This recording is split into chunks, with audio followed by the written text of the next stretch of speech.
nagkakaroon lamang ng kabuluhan ang pagsamba't paglilingkod na ginagawa ng tao sa paningin ng ating Panginoong Diyos kung mga kalooban ng Diyos ang nasusunod ng tao at hindi po aral at utos lamang ng tao. Kaya nga nang magturo ang ating Panginoong Sukristo, alin nga po bang pagsamba?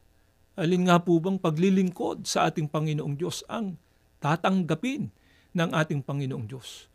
Pakinggan ninyo ang pagtuturo ng ating Panginoong Sukristo dito po sa Mateo 6:9-10. Magsidalangin nga kayo ng ganito, Ama namin na nasa langit ka, sambahin nawa ang pangalan mo, dumating nawa ang kaharian mo, gawin nawa ang iyong kalooban kung paano sa langit, gayon din naman sa lupa. Sa pagtuturo ng ating Panginoong Sukristo, nang ituro niya ang tunay na pagsamba at paglilingkod sa ating Panginoong Diyos. Ang sabi ng ating Panginoong Sukristo, Ama, sambahin nawa ang pangalan mo, gawin nawa ang iyong kalooban. Kaya ang tunay na pagsamba, ang tunay na paglilingkod sa ating Panginoong Diyos, ginagawa kung ano ang mga kalooban ng ating Panginoong Diyos.